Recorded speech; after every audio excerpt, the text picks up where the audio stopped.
Hey, what's up everybody? It's your boy Ryan here. I know it's been a long time since I recorded with my own voice, but this is not the main topic of today.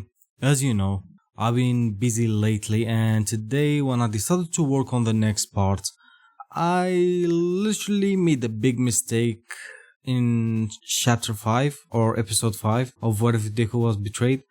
Let's just say when I put the scripts on the gave it to the person who record for me, for some reason the script was not fully completed, which was a big mistake made by me. But don't worry, will be the fix for part 5, but I'm going to put it as part 6 because it's going to be more extended and there will be more chapters. And just tell me if you want me to use my own voice again. And see you in next update, probably.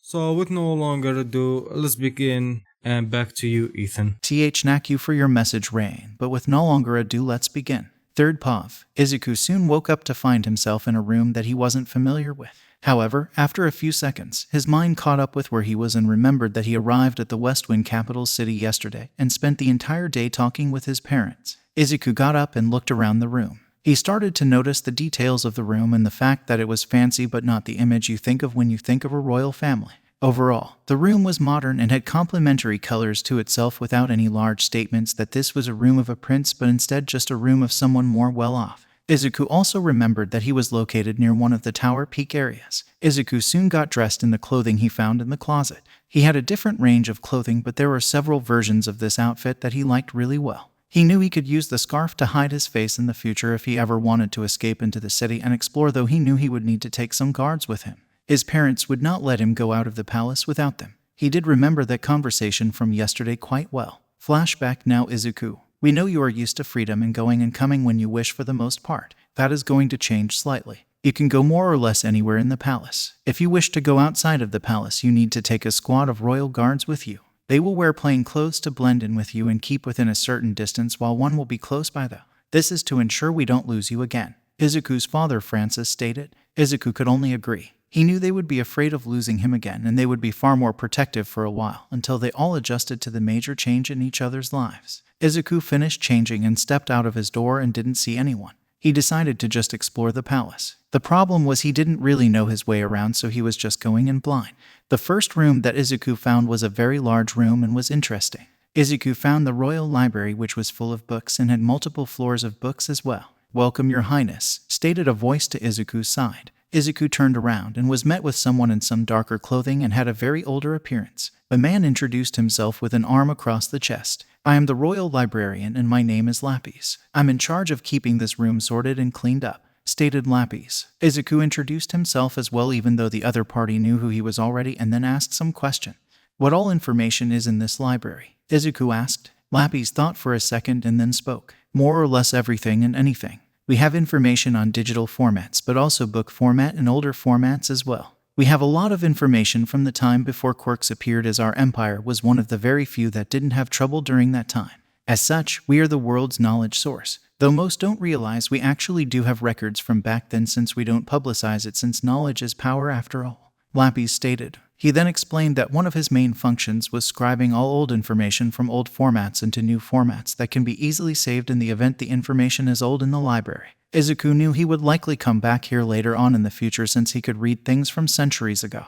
Izuku said his goodbye and started to search for the next room. As he walked about 50 feet, he found another door and opened it. This room was a formal dining room, or based on Izuku's knowledge from the seal, it was called a stateroom. This is a room that was a bit more lavish, which Izuku could understand since the palace was used to meet foreign leaders and ambassadors when they came to the empire. Izuku expected this was only used for very important dinners and guests since it had a set of royal throne chairs in it. Izuku then exited to go to another room. Though while he was walking, he did take in the details of the hallways he was walking in, and they did have a lot of historical details in the hallways. Makes sense due to this building being here far beyond the dawn of quirks, Izuku thought. Soon he found himself at an entrance area. Izuku was about to go down the steps and see what was down below when a voice called out for him. "Hello, Your Highness. Is there anything I can help you with?" stated a voice, and it was the guard that talked to his parents in the throne room yesterday.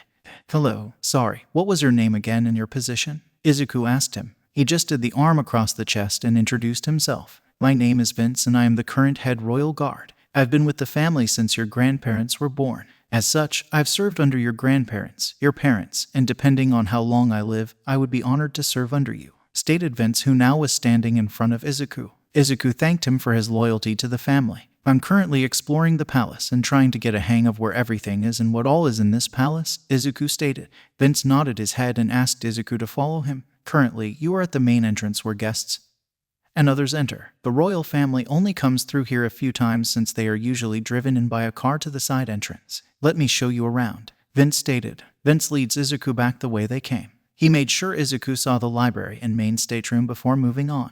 "We have a royal drawing room. This room is used to entertain main guests such as a foreign leader instead of all the smaller ambassadors that might be at one single event," Vince stated. Izuku looked and saw how it looked. It was indeed somewhere where his parents could meet the main guests before going off to the stateroom. Vince explained that quite a few rooms were actually drawing rooms or just random rooms that staff or the royal family could relax in. The reason there were multiple drawing rooms was so that if there are multiple main guests that might not like each other, the royal family can meet them with the distance between the other guests. They soon arrived at a very open room that didn't really have much in it. This room and a few others are smaller ballrooms or party rooms. Different events will be held in these rooms to meet the need of whatever the event is. Christmas parties, charity events, or just public events that we allow people into, stated Vince. Izuku nodded his head and then they saw the other ballrooms. After looking at the different ballrooms, we headed down a flight of steps and arrived in more of a staff section of the building. This had a large industrial kitchen setup and other rooms that the staff would need for the entire palace to function. The next room that Izuku found was the gym for the palace for the royal guards and royal family to use to keep in shape. There were a few more rooms on this level, but they then headed upstairs again to the other areas. One area was the private study of his parents, which Izuku had already been in.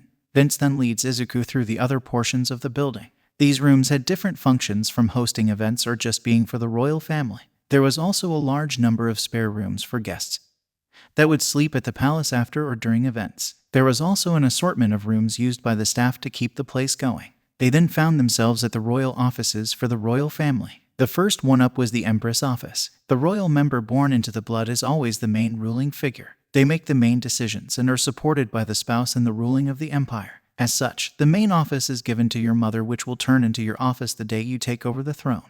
Vince stated. "This office is your father's office," Vince stated as Izuku looked into it.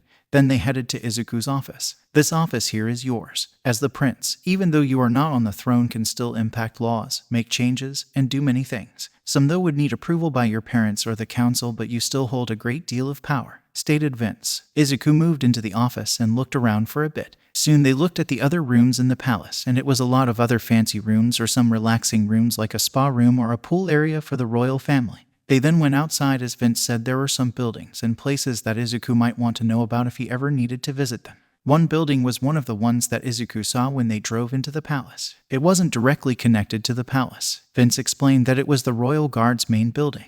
In this building was a large number of rooms for the royal guards to live in if they didn't live with family in the city or were on an extended guard tour. The building also hosted a meeting room, the command center for the royal guards, and training rooms. One training room was room to train in sword fighting since the guards did carry swords on them. Although quirks are used a lot, swords are still deadly weapons if they get close enough. Also, if they were too close to the royal family, some quirks couldn't be used to defend the family, so swords or guns became the main weapon. Vince then leads Izuku into one special room. This room can be entered via the palace via a special area or via the royal guard building. It's the royal command room. This is where military leaders, royal guards, police, empire guards, and the royal family meet and deal with situations that go across the empire. There are smaller command stations across the entire empire, but this is the main location and it requires certain access to get into it. We're going into here to have them registered you into the empire's system and have your fingerprints and eyes registered for all systems so you can access anything you wish, stated Vince. Izuku was amazed at the size but realized that the empire was large. Vince did also say that even if this place was taken out somehow, that the empire could still function since they have spare buildings like this spread across the empire. Soon after about 30 minutes, Izuku had been set up in the system of the empire as the prince, and now he could access any government files that he wanted to or send out orders for certain things. Vince then leads Izuku back to the palace since it was close to lunchtime and his parents would be waiting for him there. They arrived at the royal family private dining room. Here, Izuku found his parents just sitting down as they entered. "Welcome, son. I take it Vince helped you get around the palace and learn some of the locations. I know it will take time to get used to it though," stated Izuku's father. Izuku just thanked Vince, who stepped out of the room and left. Izuku sat down near his mother, and his father sat on the opposite side from him with his mother at the head of the table. The staff will bring some lunch in a moment, Mary stated.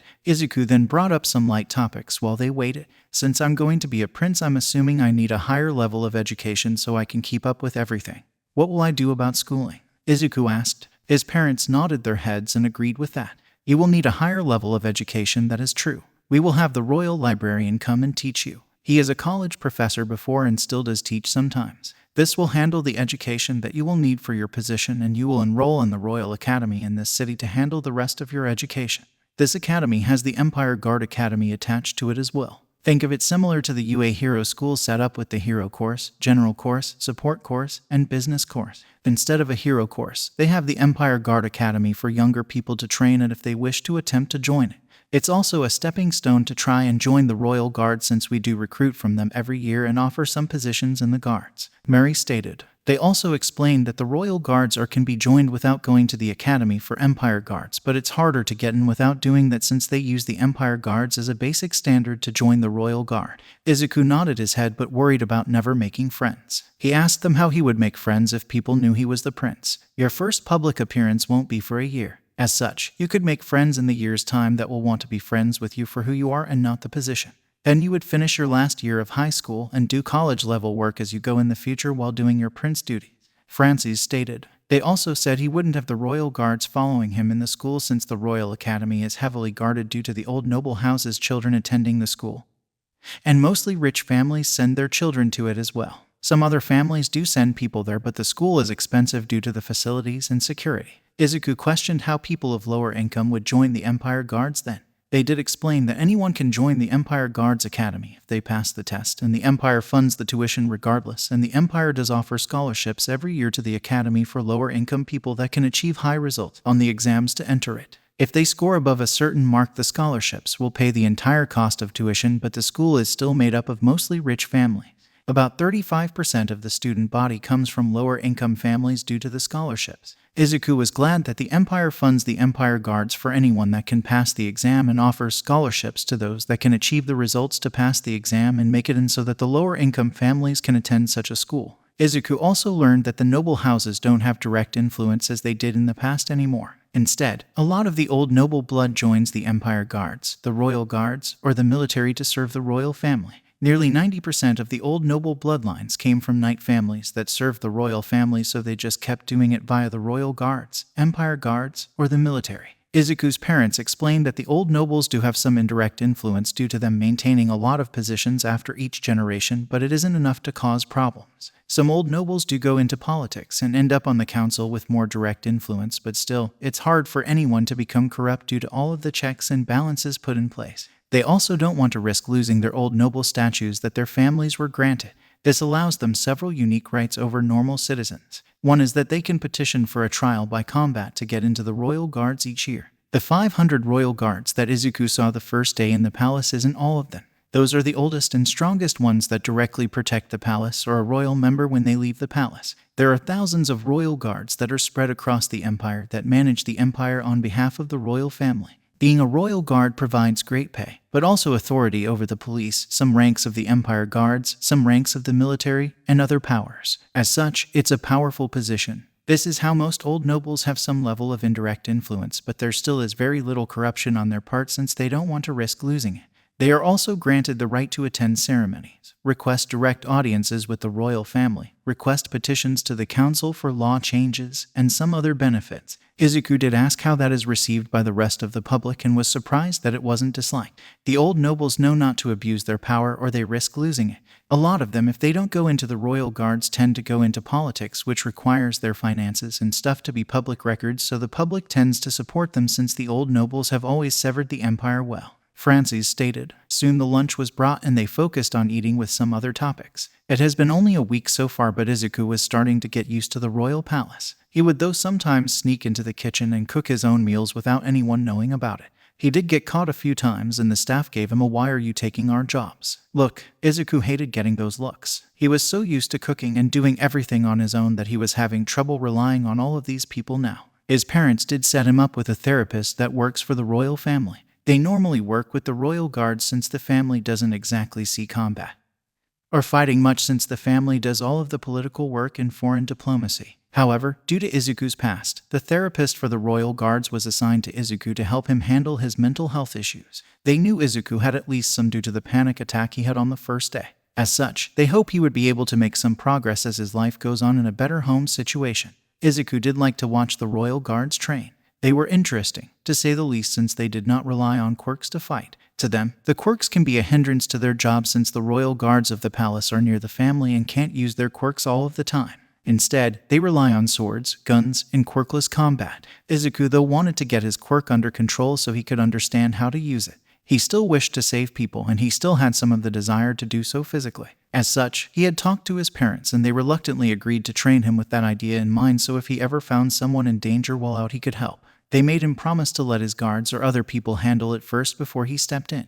The reason Izuku could step in wasn't the fact that he was a prince, but due to the Empire laws. The Empire embraced quirks in their daily lives for the most part. If you used it for crimes, then you were arrested like anything else. However, you could apply for a quirk usage permit that would allow an individual to use their quirks in their individual life outdoors. As such, if you had a wing quirk that allowed you to fly, then you didn't have to be in law enforcement to fly. You just had to pay the annual fee for the quirk permit and stay within the rules and regulations. For someone that could fly, they were not permitted to fly into other people's homes, balconies, or fly too far into the sky where planes would be or fly near airports. Otherwise, they could fly anywhere else they wanted to. If you had a speed quirk, then you could use it to get to work faster than public transport if you had a permit. You were also allowed to step in and help people that were attacked. You could not go out and purposely search for crimes, but if you walked past an alleyway, then you could stop a mugger if you felt comfortable doing so. If you purposely went looking for crimes, then you would be arrested as a vigilante. Overall, the Empire was far more relaxed on their quirk use laws. Izuku, being a prince, didn't require him to have a permit since he was a part of the royal family, and most laws exclude them except things like murder, rape, robbery. Otherwise, Izuku could go or do about anything as long as it didn't cause problems for other people. Then his parents and the council would crack down on him. Izuku decided to leave the royal guards training and go talk to his parents. His parents told him that he would start quirk training soon, but he would also be assigned personal royal guards that would be with him for almost all things he needed. These men would come from the palace guards since they are the strongest and most of the time longest serving guards they have. As such, they would be able to protect Izuku the best. After about a 5-minute walk, Izuku arrived at his mother's office, where she spends most of her day if she doesn't need to go leave for any events. He knocked on the door and was called in. "Ah, sweetheart, perfect timing. We were about to have someone bring you to us. We've picked out the fire team of royal guards that will be assigned to you," Izuku's mother Mary stated. Izuku walked in and saw his father and 4 other individuals standing there in royal guard outfits. "I want you to meet your royal guards fire team. They are some of the younger ones we have. They are all in their late 20s or early 30s and will be able to blend in more with you when you go to places, because a much older man like Vince would look weird following you into a male," Izuku's mother stated. Izuku then introduced himself and they introduced themselves. They told Izuku that he could call them either by their royal guard codenames or their real names, whichever suited him more. Izuku spent a few minutes talking to them before he remembered one of the other things he wanted to talk to his mother about.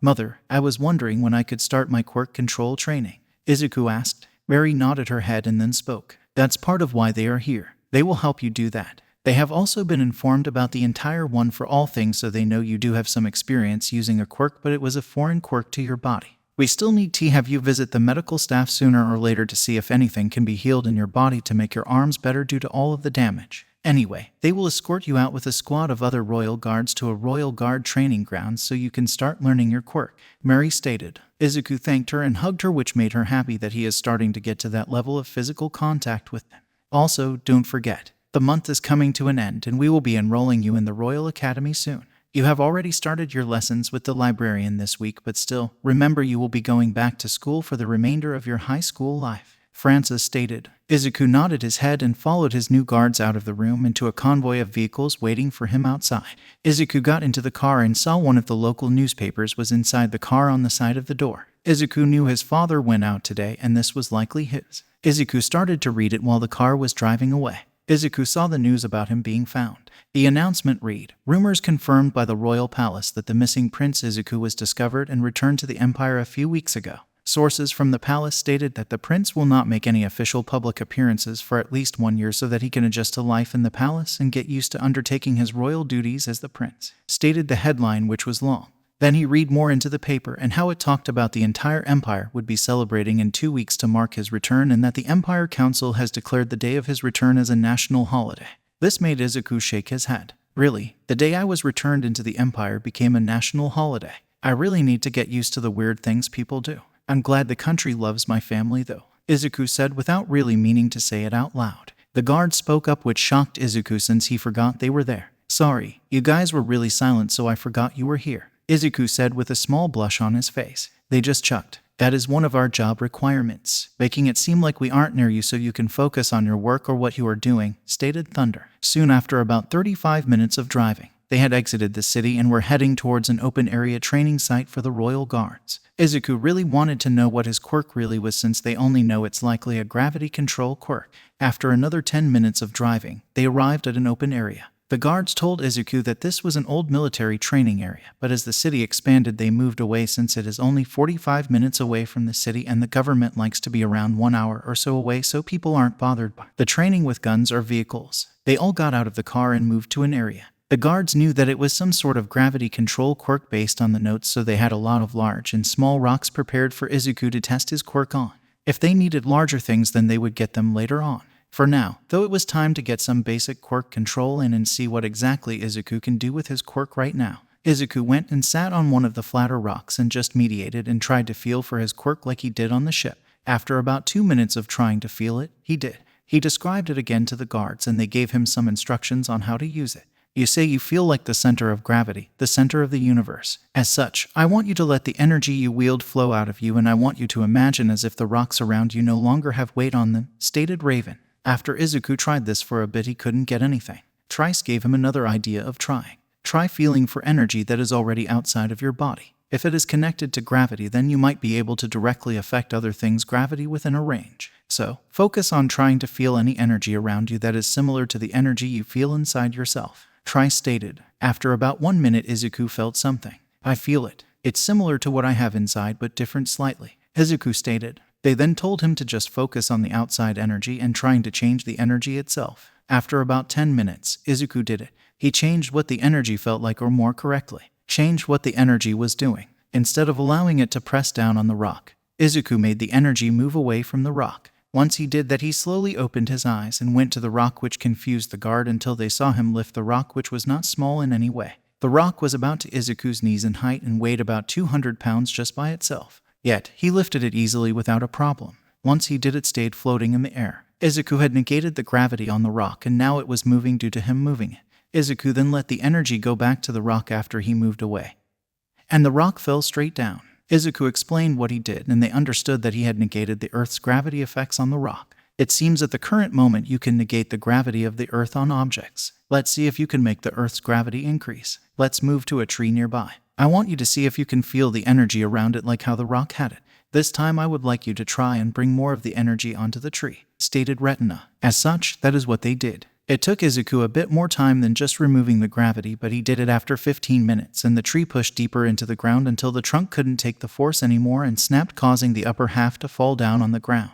Everyone was shocked at the power Izuku had. Currently, as it stands, Izuku could alter the Earth's gravity effects on objects. This was very powerful in defensive ability and offensive ability if Izuku trains it correctly. They had Izuku focus on decreasing the amount of time it takes for him to remove the gravity for something. As it stands, it takes him 10 minutes to remove gravity and 15 minutes to increase gravity. It's not practical for combat at all currently as such. That needs to be his main area of focus before anything else. This was how Izuku spent the next 5 hours before they called it a day, since he would need to return for dinner soon. Izuku was able to get some progress in, and he was able to get his gravity reduction speed from 10 minutes to 8 minutes and his gravity increase from 15 minutes to 13 minutes. Izuku knew that he was years behind everyone else, and having spent so much time for one for all just consumed more time.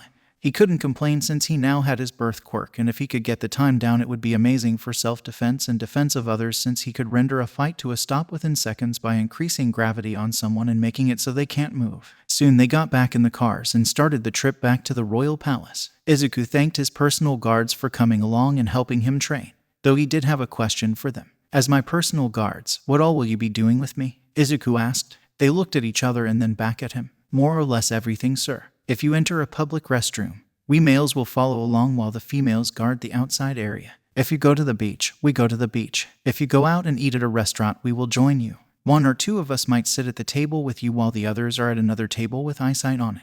It all depends on you. In the palace, we will be near you for the most part, but not as close as if you were out of the palace. If you wish to train, then we will be the ones training you. Otherwise, your life will go as normal, or rather as normal as royalty can go, stated Raven. Izuku nodded his head and thanked them again. Soon they had arrived back at the palace, and Izuku was wanting to inform his parents of his progress. He asked Raven if they would happen to know where they might be this time of day. Trice then pulled out a phone. Based on their schedule, they should be moving towards the dining hall right now. Overall, they normally stick to the planned schedule unless something happens to throw it off, which most of the time all royal guards are informed of when they got off schedule or if they go somewhere, since one guard is normally always near a royal member to keep track of their safety, Trice stated. Izuku then headed to the personal dining room for the royal family and found his parents there. They saw him come in and asked him how his day went training. He informed them of what exactly his quirk can do right now and how it's perfect for self-defense and defense of others if he can get the time down to seconds instead of being minutes. His parents congratulated him and told him that he was doing a good job, which made Izuku feel so happy. Man, it's so nice to have someone to come home to and tell them how my day went.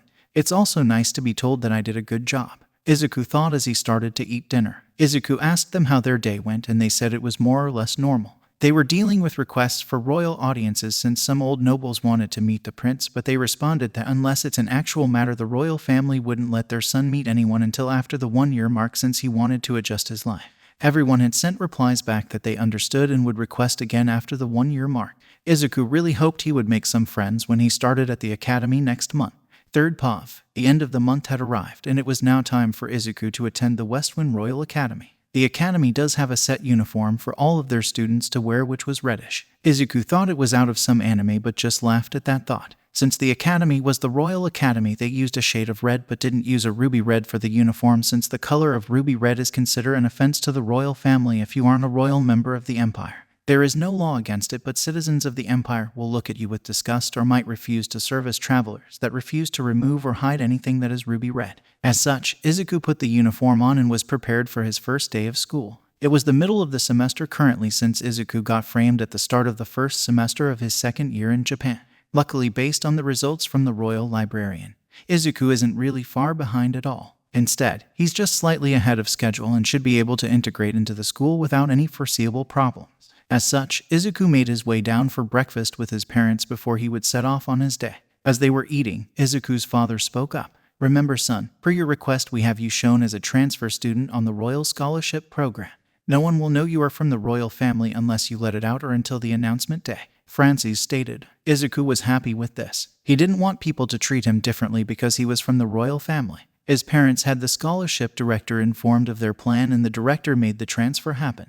It was going to be shown that Izuku was still using his former fake name Izuku Midoriya, since news from Japan isn't really shown in the empire much, especially anything to do with heroes, because the country doesn't have actual heroes, so most just ignore that type of news. Izuku was shocked to learn that All Might isn't really cared for that much in the empire. People like him, and what he did is the so-called symbol of peace, but he had no real effect on the empire since crime is handled by law enforcement and not heroes like All Might. Most of his fans are little kids that have seen his movies or TV shows with him as a character. Izuku broke down in a fit of laughter when he learned that All Might was really only known in the empire as a TV character. His parents just laughed with him as well. Soon breakfast came to an end and it was time for Izuku to leave. He would be dropped off near the school, and one of the royal guards would follow behind from a distance to ensure he walked into the school. The car would drive relatively normal speed in front of him at a distance before parking on the side of the road to pick up the other guard. This way, no one would notice he came from the car, and it wouldn't be marked with the royal family seal either. As such, that is how Izuku found himself dropped off at the Westwind Royal Academy. The academy wasn't directly in the capital city, since they trained quirks as part of the Empire Guard's training, and the other classes could freely train quirks during their breaks as well.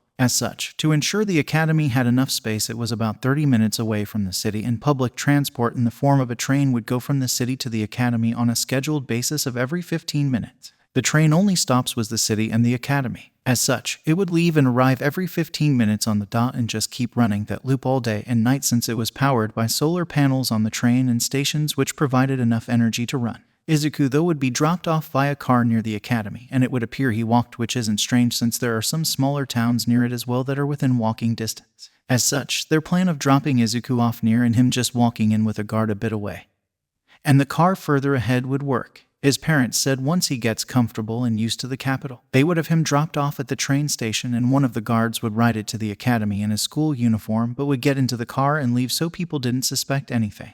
Though this would have to stop once the announcement happened since his public transportation would be restricted to being with the guards after the announcement in a year. After being dropped off, Izuku walked into the academy and made his way to the administrative building, which was the first set of buildings when you walked in. He asked for directions to the principal and soon found himself waiting outside of their door. After about 5 minutes he was called in and was now meeting with the principal of the school, Wilson Cranford. Good afternoon, Izuku Midoriya. My name is Wilson Cranford and I am the principal of this Royal Academy. I'm glad to see you ready to get started with your day. Now, let us go over some ground rules. You are entering during the middle of the semester and will need to catch up on some work. We expect you to ask for help if you need it. As a student of this academy, you are here on the Royal Scholarship due to having good exam scores. As such, you are expected to keep your grades high. If they fall, you will be expected to leave any extra groups you might join to focuses on the grades. If they don't improve, you could be expected to be charged a portion of the tuition or be removed from the school since we only want those that are determined to do good in this school, stated Cranford.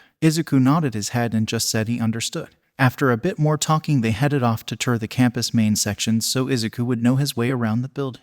They first stopped and looked into a few classrooms. Overall, the classrooms have more advanced technology due to the Empire being far more advanced than in other countries. This allows us more freedom in how we teach. As you can see, each room has a main projector in the center that can create 3D objects and pictures that people can study more visual details instead of just looking at an image in a book, Cranford stated. Izuku was impressed. Izuku knew the palace had similar technology for the royal guards in the command center in a few of the rooms, but it was nice seeing it used for education as well. Izuku then was taken to the school lunchroom. It had a large amount of seating on the main floor, and there was also a second floor with a staircase that you could use to get to it where more seating was located. The lunchroom had different food options that you could eat. This is very nice for those that have restrictive diets. After looking around a bit, they then headed towards the next area. The principal explained that this area was a training arena that the Empire guards would show off their skills and challenge each other in front of the general student body sometimes. I don't know how much you know of the history of the Empire, but there used to be actual noble houses that are now called the Old Noble Houses. These old nobles are still heavily loyal to the ruling family and wish to still serve the Empire. They do this by joining the Empire Guards and using it as a method to join the Royal Guards or stay as Empire Guards. Some of the old nobles do join politics as well. As such, the Empire Guards here at this academy tend to have more old nobles' children in it than the other academies. This leads to a lot of duels when one child from one old noble house somehow insults another child from another old noble house. This is a safe method for them to end their disputes they are arguing about, stated Principal Cranford. Izuku was interested in this arena and asked if only those in the Empire Guards could fight someone in it or could anyone. The principal said there was no rule against others, but it was heavily advised against due to the lack of more formal training. If you enter the arena, you sign a disclosure stating the school isn't responsible for your wounds. Even the students in the Empire Guard section must sign it, stated the principal. The arena was a decent size, and Izuku also learned that quirk use in it is looked down upon but not forbidden. That was interesting but also made sense since the Empire Guards and Royal Guards tend to use a sword a lot when quirks can't be used. Next, they stopped into another building that had the Academy Library in it. Overall, it's one of the largest libraries in the Empire with a lot of books from the old centuries and current information, but it still doesn't have anything on the Royal Library though. A lot of the time we will borrow books from the Royal Palace and make a copy or get a copy of their copies that they have made, stated the principal, and Izuku could agree that it was a large place but still didn't have anything on the Royal Palace Library at all. They then went to some of the club rooms. One club was an archery club that looked like it was from Japan. I think you noticed it is similar to a Japanese archery room. They did have a good idea for the setup, so we just copied it. Don't try to redo something that has already been perfected, stated Principal Cranford. They then went to the next building and Izuku saw a chess club, some other random clubs, a quirk theory club. Wait, what? Izuku was now in love with the club called Quirk Theory, and the principal noticed that. He gave Izuku the form that would allow him to sign up for it. There are some musical clubs and other clubs that Izuku wouldn't be interested in, and also he ignored them. Overall, the place was amazing, and there are also some areas that Izuku didn't get shown since they were really only for the Empire Guard training. Others could go and watch, but most didn't. though Izuku did learn as a side fact that they had a horse riding club that anyone could join, but most didn't, since most didn't enjoy it.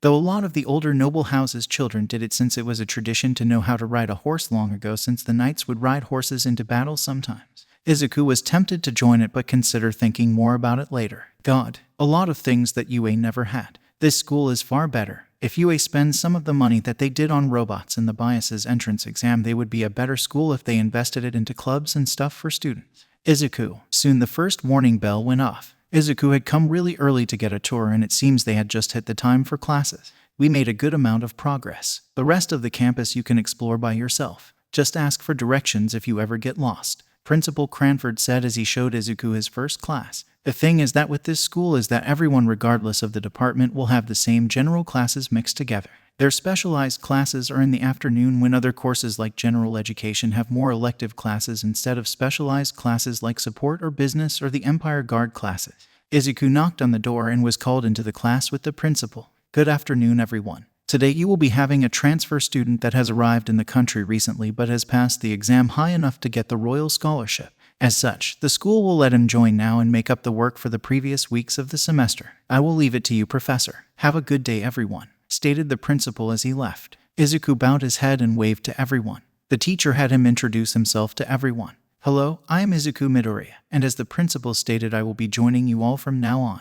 Thank you for having me, Izuku said with a smile. The teacher, whose name was Carl, told Izuku to sit in the empty seat. He did give Izuku a sheet with everyone's picture and name so he could start remembering them. As such, the class got started, and this was the start of Izuku's first official day in the school. Overall, the class went at a relative speed that Izuku could keep up with. His notes were detailed and to the point. Izuku had learned how to take better notes after 1 week with the librarian, who would go at a fast pace, and it was hard to keep up. As such, he adapted. Soon the first class came to an end, and Izuku got up to get a drink, since they had a 10-minute break between each class to let them walk around and get the blood flowing, since they would be seating most of the time.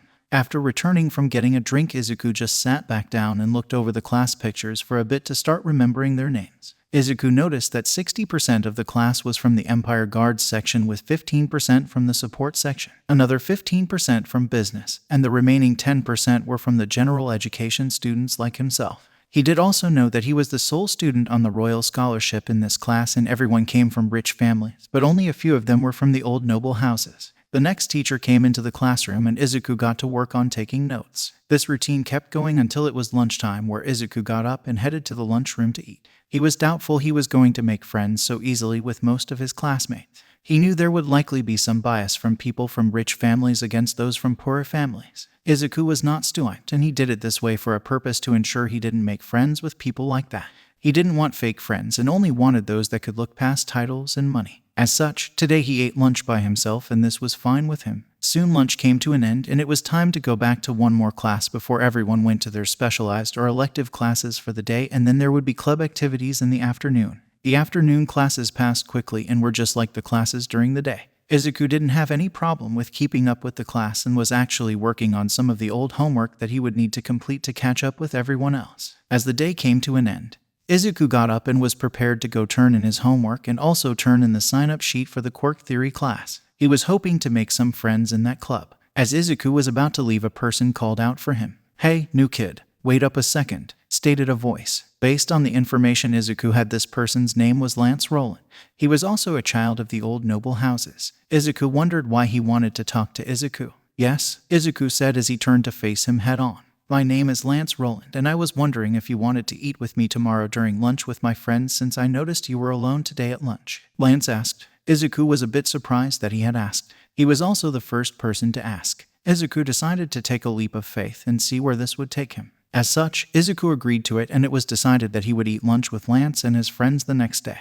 Izuku then headed to the staff room in the administrative building and tuned in the homework he already completed, and also submitted the Quirk Theory Club paperwork. The teachers were happy that he was being so proactive in completing his old homework, and also the fact that he wanted to be active with a club. They approved the join request with the club advisor and told him that the club meets every Tuesday and Thursday. As such, this is how Izuku's day came to an end, and he had completed his first day at the Westwind Royal Academy. With that, see you next time, bye bye.